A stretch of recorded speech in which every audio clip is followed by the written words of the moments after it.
stop looking back to the knowledge drop. This is Focus from the Flow Mode crew here at Cypher Studio. Based on requests, we're going to look deeper into perfecting your footwork. So here we go, the 12-step guide to a perfect 6-step. You ask for it, we deliver. Once you master this will affect everything in your footwork, so pay close attention. Just like kata and karate, this is the absolute fundamental for your footwork. So keep that in mind as well. And just like kata and karate, this will follow you throughout your whole career, no matter your level. There's always aspects you can improve on in your 6-step, no matter how long you've been breaking for. But first we need to take a look at the basic concept so that everybody understands where we're at. The 6-step is not a general term for any footwork in general. The 6-step is a specific step based on 6 steps, right? It's there in the name already. Every time I teach a workshop, I do a 6-step check. So I ask all the students to show their rounds from both sides, just 6-step, to set a basic level for the class. And every single time I get 5 steps, I get 4 steps and whatever. No, 6-step has 6 steps, like the name says. And once that is out the way, we're gonna look for qualities of a perfect 6-step. Besides having 6 steps, of course. It's light, it flows, it has rhythm, it has a perfect form. And here is how you're gonna get there. Alright, number 1 is heels. We need to get our weight off from our heels in order to become light in our footwork. And this goes for all of the 6 steps of the 6-step. In the front, get your hips in the front so your heels come off the floor and your weight comes off from your heels. Your heels do not touch the ground at any single step of the 6. Right? Heels off. Number 2, palms up. Alright? Exactly the same as your heels. If your heels are on the floor, your footwork is slow and stiff. Same with your arms. You need to get your palms off from the ground in order to become fast and light. Footwork is about using your whole body, not just your feet. Arm positioning and use is crucial for dope footwork. The perfect and the classic way is to lift your palms off the floor. This lifts up your upper body higher, so you got more space to operate between the floor and yourself. So instead of going flat-handed, you get stuck over here. If you're higher, you got more space. It also brings more weight on top of your legs, and your legs are a lot stronger than your arms. Compared to going flat-handed, it's also more safe and gentle on your wrist. Over here your wrists are straight, so it's better for your joints as well. Over here it's bent far beyond the range of motion, so that way it's also riskier for your wrists. There's a place and time for going flat-handed. It has a lot of good qualities in it. There's a place and time going on fingertips as well. That has different kind of qualities. But going with the classic way is perfect. If your fingers don't bend, they stretch every single day.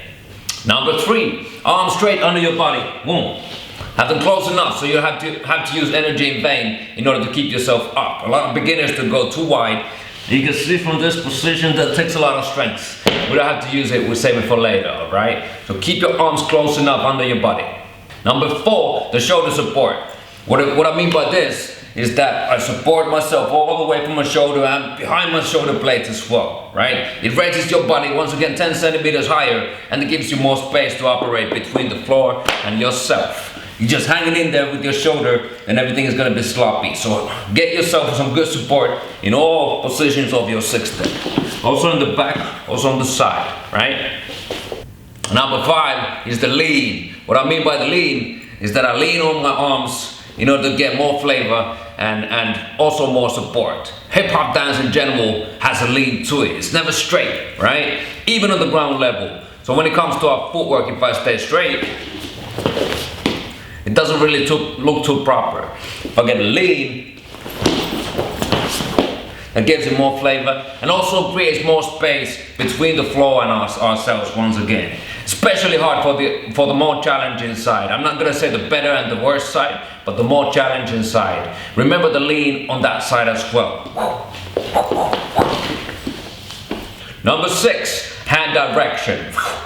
Open up your shoulders and turn your fingers slightly to the back. This one opens up, again, more space to the front and really opens up more power and momentum for your sweeps. If you're staying with the fingers to the front and your sweeps are gonna be small, right down the back, you got more space right away.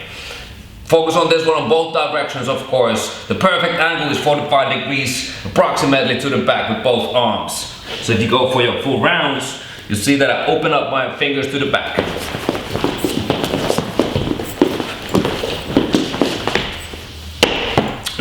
7, the free arm control. You're leaning on one arm, the other arm has to be in control as well in order to make it perfect. A lot of people are wacky when they're doing footwork. I don't want to see none of that. Have it in control so we always know what's happening and you are in control of what's going on, right? Have it close to your body and also bring it down to the floor fast if you want to be quick with your footwork. Instead of this, a perfect opportunity to mess up an otherwise perfect 6-step. Have your arm in control and close to the ground. Number 8, no half stepping. Alright, as far as the actual steps, don't have half-ass your steps, go all the way. Alright, 100% every single step.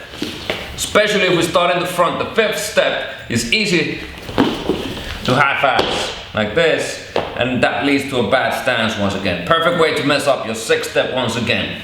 So all of the single steps have to go all the way as far as you have space, right? Especially the 5th and the last one too, right? But number 5 is the most important step if you want to mess up your footwork.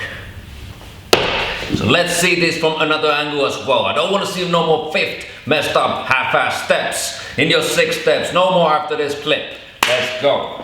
From the side. 1, 2, 3, 4, 5. All the way under it. So none of this anymore, right? No, no. 1, 2, 3, 4, 5. All the way to the front. But see them anymore after this clip, man.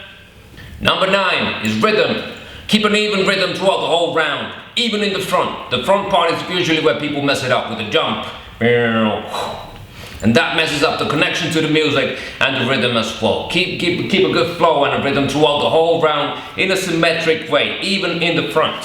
1, 2, 3, 4, 5, 6. 1, 2, 3, 4, 5, 6. Right? So none of the jumps.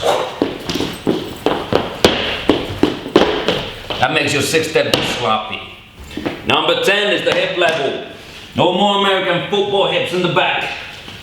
No more drops in the front. Keep your hips on the same level throughout the whole round in order to get a perfect flow. You go up and down in vain. It's going to tire you out and it looks messed up. And finally, number 11, the whip. And number 12, the return. Both equally important. The front section of your 6th step is the most difficult one to master and perfect. So we're going to take a deeper and a closer look into it right now. We got 2 steps here in the front. Both are sweeps. So both legs do a big sweep, and in order to make them funky and perfect, there's a whip to it that happens with your feet, right? Starts from your hips, but you also use your knees and also use your ankles for it. If your ankles and knees are stiff, if your leg is stiff, then the whole thing is not gonna look as good. So relax your feet in order to get a perfect whip, right? And finally, the return after the whip is equally, if not even more important than the whip itself, in order to make the 6th step perfect. But what I mean by this is after the whip, return your feet all the way under your body in order to be able to rock the 2nd sweep. And this also makes it possible for you to shift your weight on the 2nd leg in order to give you power and momentum for the 2nd sweep, right? So one more time, return, shift your weight on the other leg in order to get a good sweep for the next step. The return also makes it possible for you to maintain a perfect stance, and so you don't have to do the ugly jump we spoke about before in order to go on the other side. But you can switch your weight and get ready with power and speed for the next sweep. Bam, there you have it. The ingredients of a perfect 6th step with the 12 tips. Now look at them one by one, fix whatever you have to be fixed. And of course, eventually, the form is going to transform into everything else in your footwork as well. But we have to start from the holy grail of footwork, which is the classic and the traditional way of doing the 6th step. And that is it. Join the free course called How to Make It Past Prelims in the link below. And you can find out how to use your new foundation in making it in competitions. I'll catch you on the next episode of The Knowledge Drop. Focus is out. BBOY Dojo. Flomo crew focus. BBOY Dojo.